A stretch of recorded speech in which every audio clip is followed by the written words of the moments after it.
Aoka iara-mivavaka isika rehetra. Ry fanahy masin'Andriamanitra velona, misaotra anao zahay.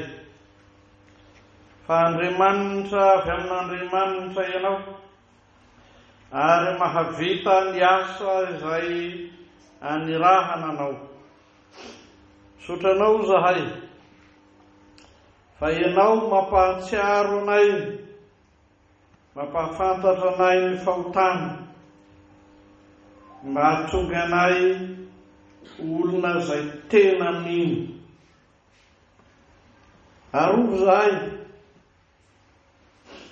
mba tsy olona izay toa mino, fa mba olona izay tena mino. Sotranao zahay, no ny asanao fanamasana, izay manambara ny fahamarinana, ny fahamarinanao Andriamanitra, ny fahamarinan'ny asa nataon'i Jesosy amin'Andriamanitra azy, ary ny fahamarinanao Andriamanitra afakinao sy omenao anay mpanota ampifaligo amin'izany fanomezanao zany zahay. Sotranao zahay fanamasina, ianao zay mitsara, eny manameloka, ary arova zahay mba tsy ho isan'izay mahazo izany fanamelohana mahatsiravina izany. Amin'ny anaran'i Jesosy nanaovanay izany mivavaka izany. Amen.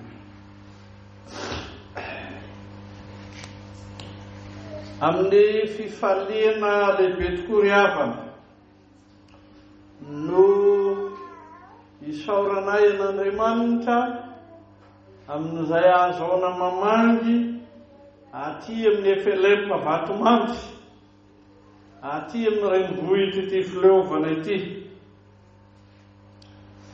Fifaliana lehibe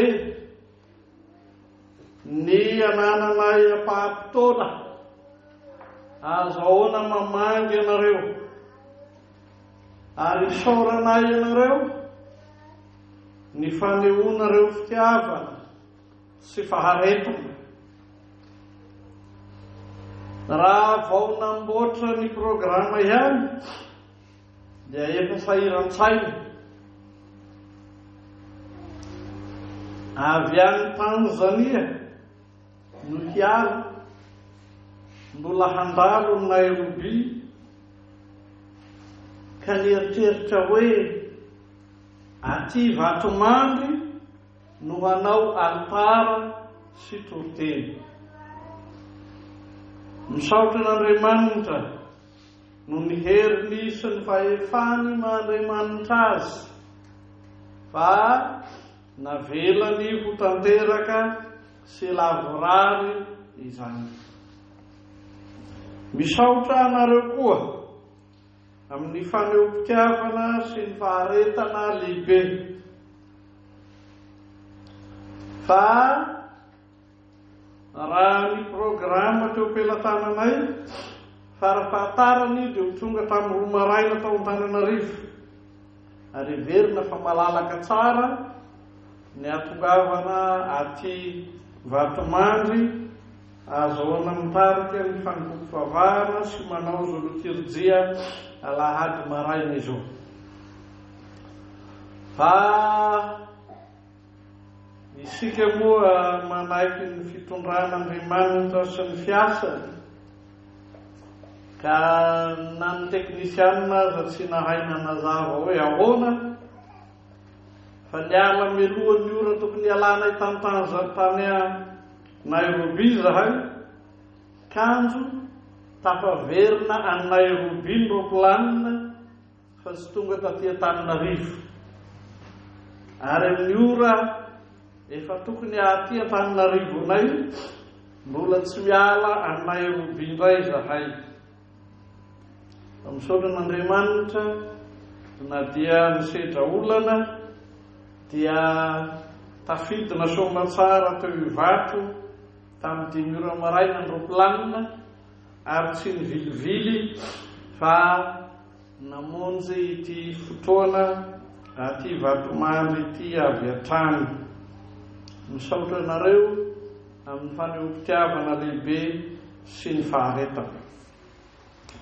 Ny tenin'Andriamanitra izay anjarantsika amin'izao alahady faha-efatra manaraka ny Pasika izao dia alaina avy amin'ny filazan-tsaramasina araka ny Jaona toko faha-12 ny andininy fahadimy ka hatramin'ny fahadimy-mbifolo.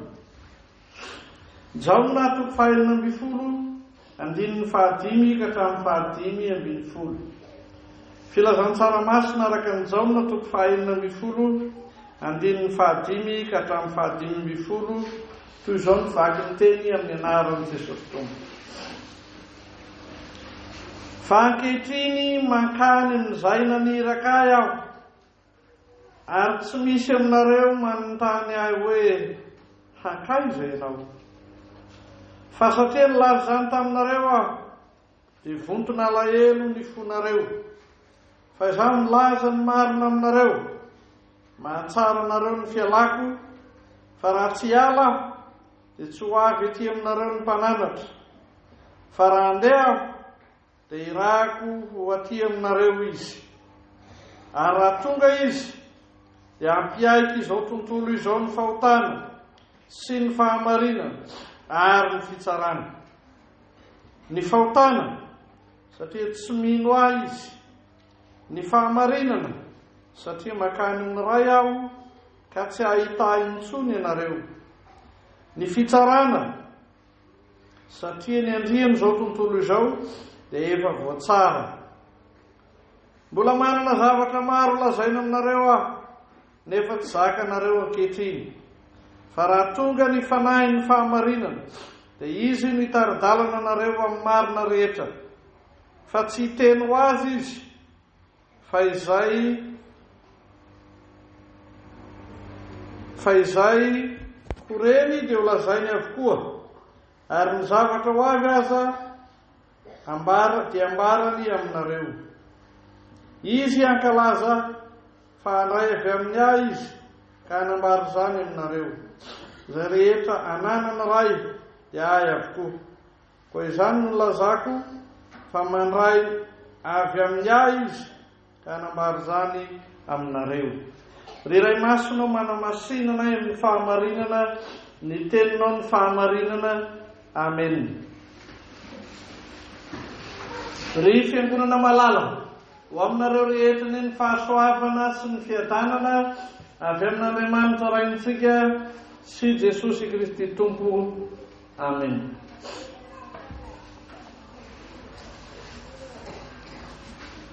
Raha ny vanim-potoana misy antsika dia toloina mazava hoe alahady faha-efatra manaraka ny Pasika. Manondro tsara ny fotoana izay efa nitsanganan'i Jesosy ary milaza mazava ny maha akaiky ny andro ny akarana. Ary fotoana tsy ela horin'izany 10 andro ny fiavian'ny fanahy masina na ny Pentekosta.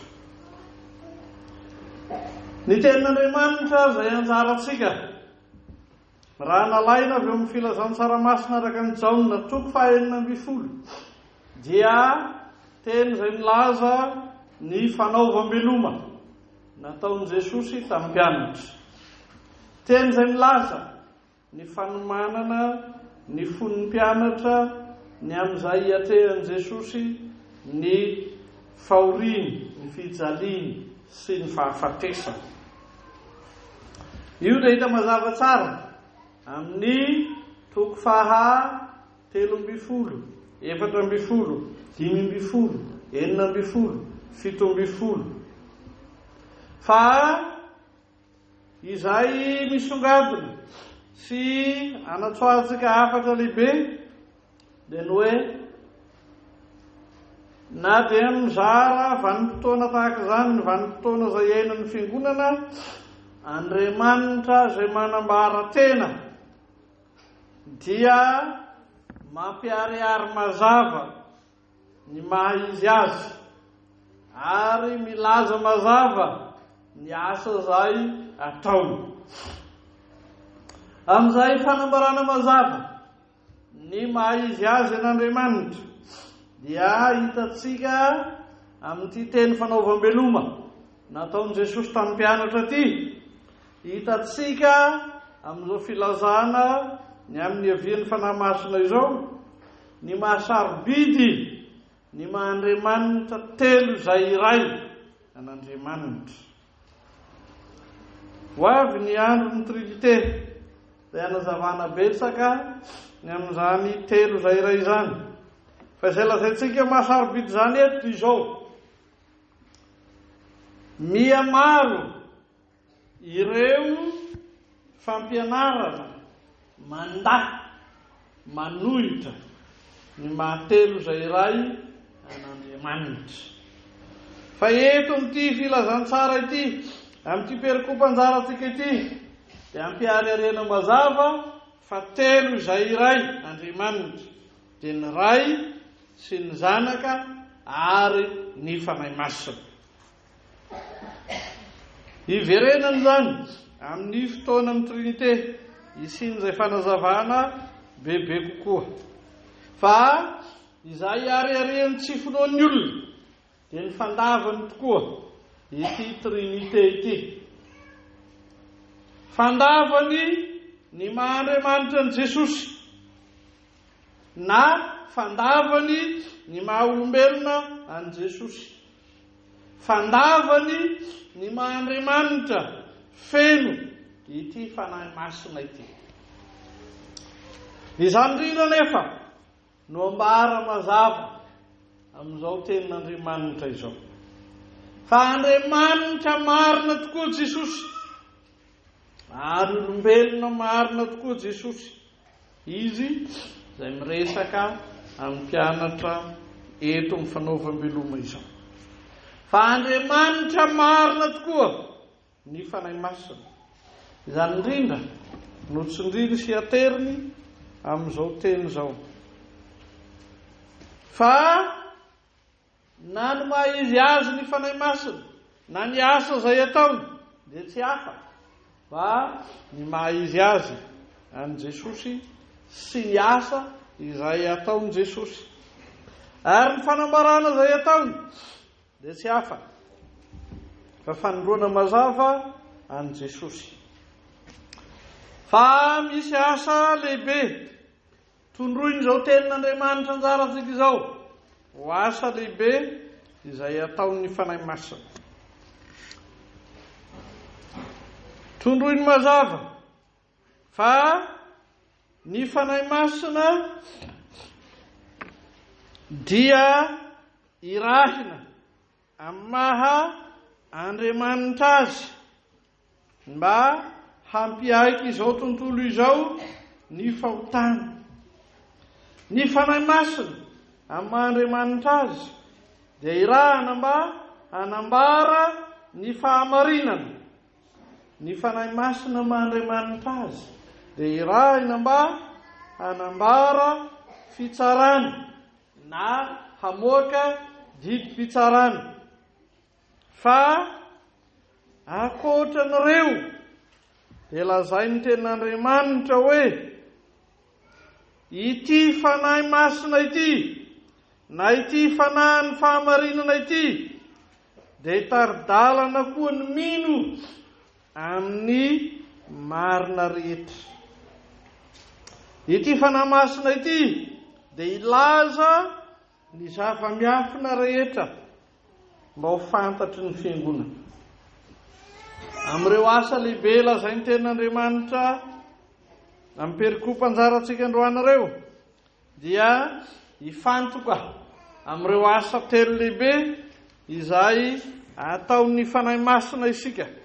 Ka ny asa hafa rehetra dia ampianariny tenin'Andriamanitra hatrany rehefa tonga koa ny Alahady tandrify iresahana izany asan'ny Fanahy Masina izany. Hoy ny ten'Andriamanitra, ary raha tonga izy dia hampiaiky izao tontolo izao ny fahotana. Io no asa lehibe voalohany, mampiaiky izao tontolo izao ny fahotana. Amin'ny fanazavana izay ataon'i Jesosy tenany, ny tondroiny mazava indrindra amin'ny hoe fahotana dia ny tsy finoana. Ny fahotana satria tsy mino izy, ho indrindra izay ilazany perikopantsika azy eto. Ny fahotana dia ny tsy finoana. Ary raha mitodika tsara ny filazantsara ny jaona isika, vao manomboka amin'ny toko voalohany dia lazainy mazava tsara zany. Tonga tany amin'ny azy izy, fa ny azy tsy nandray azy. Io ilay tsy finoana. Ary raha mamakivaky ny soratra rehetra ataon'ny jaona isika, dia tondroiny mazava tsara fa tsy misy izay antony hitondrana fanazavana maro amin'ity filazantsara ity, afatsy ny ampiariariana hoe tsy mety mino ny olona. Ary io no tondroina indrindra amin'ity filazantsara ity, amin'izao perikopa izao, fa ota, fahotana ny tsy finoana. Izany no asa lehibe izay ataon'ny fanamasina, satria tsy mety manaiky izany ny olona, tsy mety manaiky ny olona, fa izany tsy finoana izany dia tena ota tokoa. Ary tsy hoe tsy manaiky ihany ny olona, fa miditra amin'ny fanamarinan tena koa ny olona, ka milaza hoe izaho ny mino hoe.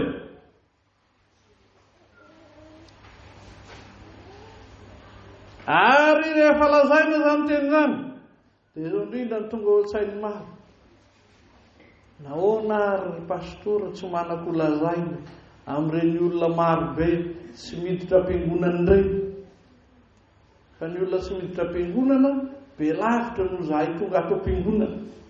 Zahay anefa tondroiny hoe ka ianareo anie tsy mino hoe. Inona ny dikan'izany? Izay tsy miraharaha akory ny fiangonana, izay tsy mihevitra akory ny asarobidiny ten'Andriamanitra, izay manao ny fiainany any ivelan'ny fiangonana. Toa tsy manahirana anareo pastor zany. Fa izay efa tonga ato indray lazainao hoe anareo ange tsy mino hoe. Io dia lazain'i Jesosy mazava tsara. Tena tsy maintsy misahirana amin'izay any ivelan'ny fiangonana, mba ho tonga isan'izay mino marina izy. Ity filazantsara ny jaona ity dia nateran'i Jesosy zany matanjaka. Raha mamaky tsika amin'ny toko 12 izy, manana ondry hafa aho izay tsy amin'ity vala ity. Ireny dia atao tonga miaino ny feony koa, ireny dia atao tonga andiany ray tokoa. Fa amin'izao dia mitodika indrindra amin'izay resahana amin'izay ao am-piangonana, ilazana hoe misy tokoa izany hoe tonga ao am-piangonana fa tsy mino. Misy tokoa zany. Ary zany no asa izay ataon'ny fanamasina, ahatonga sy hampanaiky ary hampiariary mazava izany herin'ny finoana izany. Izao zavatra lazaiko manaraka izao dia zavatra marina, tantara marina. Nisy missionnaire nalefan'ny London Missionary Society niasa tamin'ity faritra ty Menatsimo any Manoro any. 5 taona nanaovany ny asan'ny missionnaire teto. tsy nanao batisa izy na dia olona iray.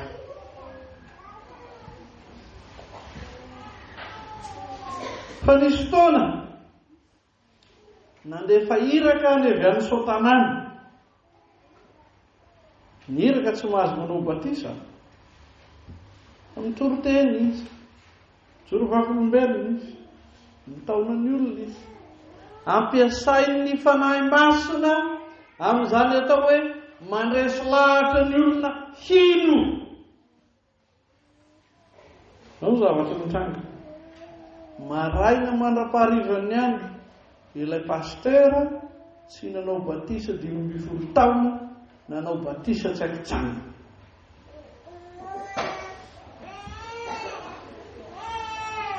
Manasatra zany manao batisa maraina mandra-paharivan'ny andro zany.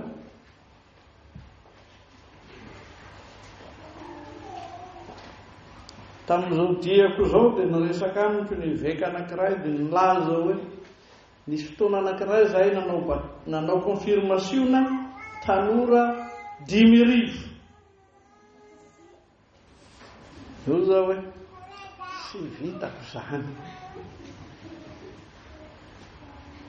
Raha manao 300 efa 500 mba ihany, mba eo ihany, fa 5,000. Fa ny asan'ny fanahy masina dia mandresy lahatra ny olona hino. Tsy hoe mandresy lahatra ny olona tonga aty am-piangonana, tsy hoe mandresy lahatra ny olona hanao ny raharahan'ny fiangonana, fa mandresy lahatra ny olona hino. Matetika dia ataon'ny olona mpilivava tsenjery. Fa na amin'ny fotoan'ny fanaovana batisa, na amin'ny fotoan'ny fanaovana confirmationa, dia samy apetraka izao fanontaniana izao. Moa mino n'Andriamanitra isanaka ary fanahy masina arak'izay ataon'ny fiangonan'Andriamanitra va ianao? Ny valiteny mazava amin'io, eny.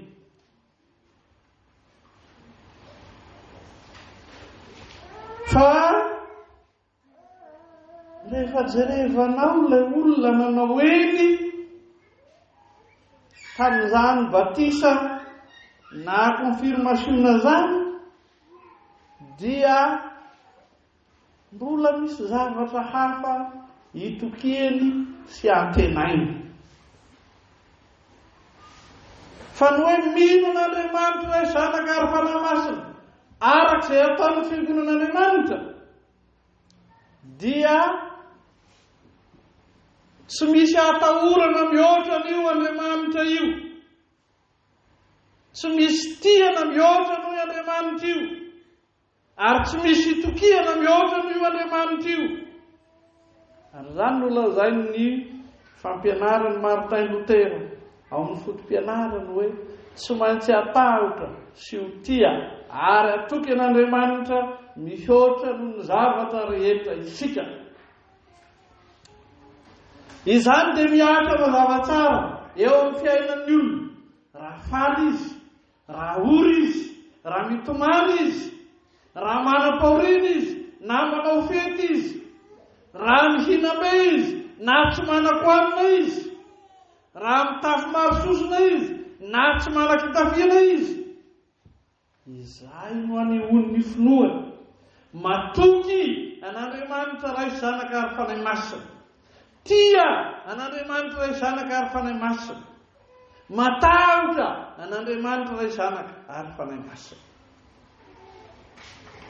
Fa rehefa jerenao ny fiainana andavanandro, afaka miseho sy miariary ve? Izany fahatahorana, fitiavana, fahatokiana an'Andriamanitra mihoatra noho ny zavatra rehetra izany. Ny valony sia. Io no lazain'i Jesosy eto hoe ampiainy izao tontolo izao ny fahotana satria tsy mino izy. Mba hahatonga ny tsirairay amintsika ho tena matoky, tia, matahotra an'Andriamanitra mihoatra no ny zavatra rehetra. Tsy vola, tsy fahefana, tsy voninahitra, tsy dadarabe, tsy tapakazo, tsy zavatra hafa, fa Jesosy izay vohombo teo amin'ny hazo fijaliana ka nitsangana tamin'ny maty. Io no mpiantoka ny fiainantsika.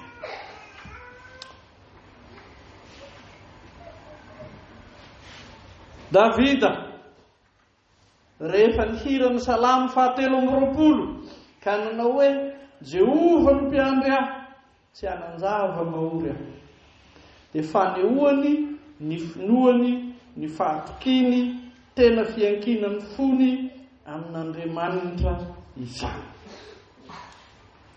Jakoba raha nilaza hoe fa efa nanisy soay Andriamanitra ka manambe ahy, dia fanehoany, ny finoany sy ny fahatokiny an'Andriamanitra izany. I Paoly raha milaza amin'ny Romanina 9 ka manao hoe moa tsy omeny antsika maimaim-poana miaraka aminy koa va ny zavatra rehetra. Dia ny fahatokiany any Jesosy ilay maty teo amin'ny hazo fijaliana sy nitsangana tamin'ny maty, ary io no miantoka ny fiainany manontolo. Ry kristianina malala, aza ho isan'izay tsy mino, meteza mba ho isan'izay mino marina, iasan'ny fanahy masina ho tena matoky an'Andriamanitra Ray sy Zanaka ary fanahy masina, ho tena tia an'Andriamanitra Ray sy Zanaka ary fanahy masina, ho tena matahotra an'Andriamanitra Ray sy Zanaka ary fanahy masina. Fa izao koa ny lazany ten'Andriamanitra ho isan'ny asan'ny fanahy masina, hampahafantatra ny olona ny fahamarina. Izay lazainy Jesosy eto dia ny hampahafantatra ny olona ny fahamarina n'Andriamanitra, ny mahatelo izay ray azy, ny asa rehetra ataony iantohana ny mahazanak'Andriamanitra ny olona tsirairay. Amin'izay namoronan'Andriamanitra anao ho olombelona dia fiantohana ny mahazanak'Andriamanitra anao zany. Amin'izay nanavotany Jesosy anao tamin'ny ranomasina sarobidy, iantohana ny mahazanak'Andriamanitra anao zany. Amin'izay tenena ny fanahy masina anao ankehitriny, hanamasina ny fanahy masina anao, iantohana ny mahazanak'Andriamanitra anao zany. Ny fanahy masina no manambara aminao ny fahamarina ny amin'Andriamanitra sy ny fahamarinana izy Andriamanitra. Ny fanahy masina no manambara aminao ny fahamarinana, dia ny fahamarinana izay anomezan'Andriamanitra ho anao, ny fanamarinana anao mpanota.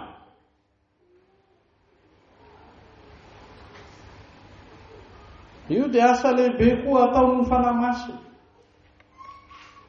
Na manahoana fiampangana ataon'ny devoly, hanamelohana anao fa mpanota tokoa ianao.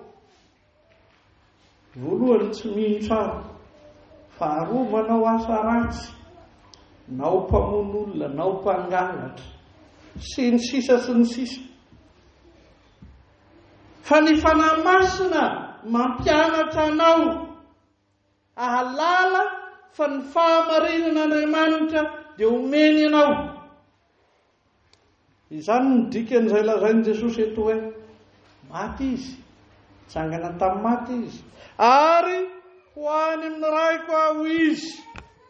Io dia fahamarinana lehibe, fa tsy fahamarinana notazon'Andriamanitra ho azy samirery, fa fahamarinana hampitafian'Andriamanitra anao, ny fahamarinana izy Andriamanitra. Asa lehibe ataon'ny fanahy masina zany. Na iza hampanganao sy hanameloko anao, ny fanahy masina dia milaza mazava fa ny fahamarinan'Andriamanitra nomeny ianao sy natafiny ianao ka nahoinona jeren'ny olona anao amin'izay tsy fahamarinanao. Andriamanitra mijery ianao amin'izay nampitafiany ianao ny fahamarinany noho ny amin'ny rano Jesosy. Eny, tena mpanota isika amin'ny tsy finoana matetika. Eny, tena mpanota isika amin'ny fitondran-tena adala maro. Fa izao indrindra no asa lehibe ataon'ny fanahy masina ho anao, manambara aminao ny fahamarinana. Dia ny fahamarinan'Andriamanitra amin'ny maha-Andriamanitra azy. Fa ny fahamarinan'Andriamanitra manamarina ny mpanota koa, ary ianao isan'izany. Isan'izay tian'Andriamanitra, hamarinan'Andriamanitra, lazain'Andriamanitra ho marina. Fa izany tokoa no alehibe ny fitiavany ianao. Ny sahirana izy Andriamanitra namorona anao olombelona. Eny namoy ny ainy izy Andriamanitra ka nanolotra ny tenany sy ny rano. Eny amin'izany fitiavany ianao sy anamasinany ianao, ilazany ianao fa marina izany zao, dia satria miasa aminao ny fanahy masina manolotra izany fanamarinana izany. Zava-dehibe mihitsy zany. Andriamanitra miasa ao amin'ny fiainanao, hahatonga anao iny. Andriamanitra miasa ao amin'ny fiainanao, handraisanao ny fanamarinan'Andriamanitra. Tombony lehibe ho anao zany, fanomezana manokana ho anao zany. Fa io fanahy masina io, na dia tsy hita maso, na dia ataon'ny olona hoe tsy misy, dia manana ny heriny sy ny fahefana. Ka ho indrindra izy, raha tonga io fanahy masina io, ny asany fahatelo mitsara, manamelo. Heverongery havana ny asaro-bidy ny fitiavan'i Jesosy ianao manoka. Ny lazany aminao no hoe izy no miasa ahatonga anao hiny, izy no miasa ahazoanao fanamarina. Fa any tena misy olona iaran'ny fanameloa, iaran'ny fitsarana. Misy zany, tena misy zany, iaran'ny asan'ny fanahy masina mpitsara, manameloka avy atany. Ireo rehetra mafy fo, manameloka avy atany. Ireo rehetra tamana mivelona amin'ny asa ratsiny.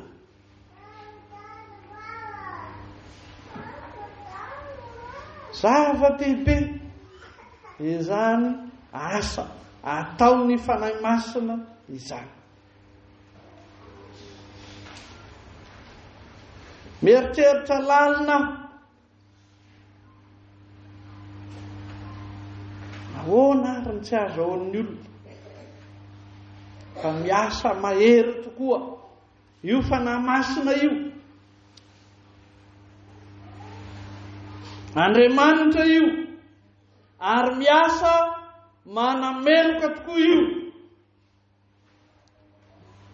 Ity fanameloana, fitsarana lazaina ety dia efa voalaza sahady amin'ny Genesis 3:1-5.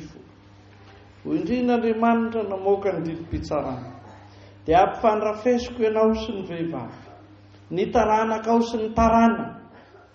Izy ny zanaky ny vehivavy zany, Jesosy zany, hanorotoro ny lohanao, ny lohan'ny menarany zany, ny lohan'ny fahavalon'ny fiangonany zany. Fa ianao kosa hanorotoro ny omby lahatongany.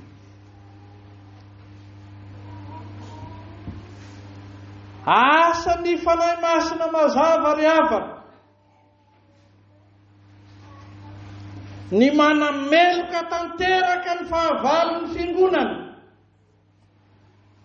ny manameloka tanteraka izay tsy mino, ny manameloka tanteraka izay mafo, ny manameloka tanteraka izay tamana amin'ny faharatsiana. Tena asan'Andriamanitra ao amin'ny fanahy masina tanteraka izany. Betsaka ny olona no manamafo.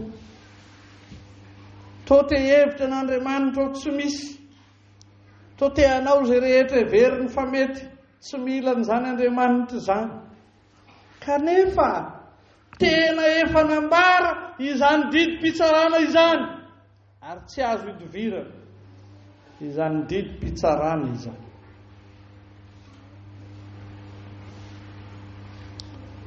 Nanaitra tamin'izao famontana iraka nataoko tany izao,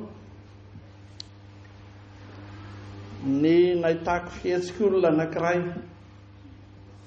entiko manondro ny asarobidiny ny hoe velona miaraka amin'ny fanahy masina, sy ny hoe dia samy manao izay ataony araka ny fomba fitenin'ny sasany hoe izay tiany kilonga. Zavatra madinika izany lazaiko izany. Milahatra mora handeha hamonjy sakafo zahay, dia hoy ilay rangahy anankiray oloako eo,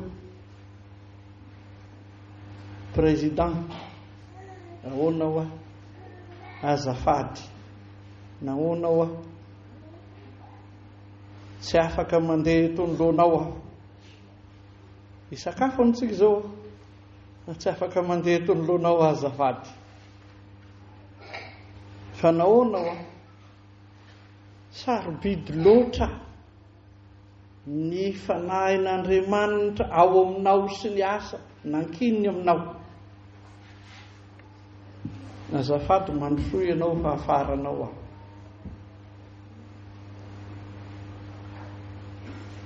Izany dia sy fanomezan-danja manokana ahy amin'ny maha olona ahy, fa fanomezan-danja manokana ny fanahy masina izay miasa.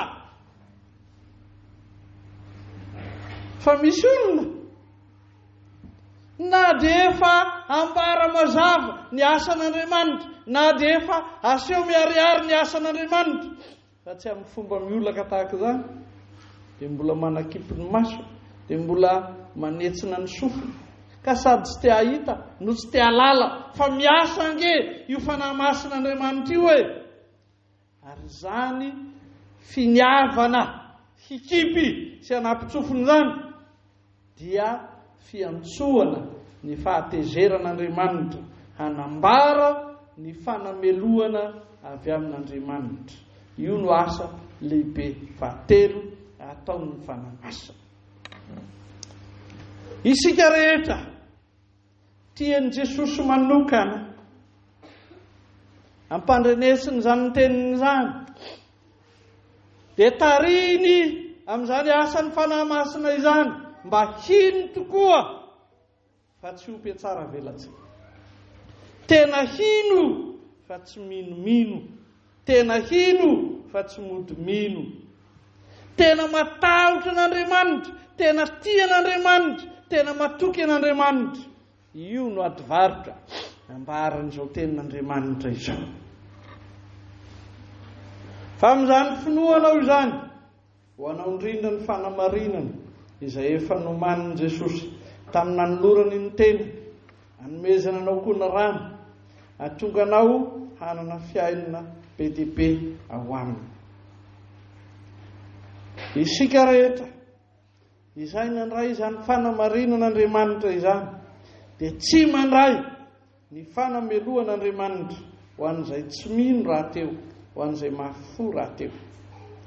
Ao antsika izay mandray izany fanamarinan'Andriamanitra izany, velona amin'izany asa ny fanahy masina, manamarina antsika izany, dia antsoy ny tenin'Andriamanitra koa isika hihira fideranan'Andriamanitra, hanome voninahitra n'Andriamanitra ka na hoe voninahitra ny ho n'Andriamanitra ray sy zanaka ary fanay masina izay hatramin'ny taloha indrindra ka ho mandrakizay.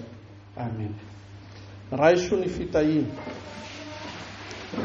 Ny fahasoavan'i Jesosy Kristy Tompo, ny fitiavan'Andriamanitra ray ary ny firaisana amin'ny fanahy masina ho aminareo rehetra ny hatramin'izao koa mandrakizay. Amen.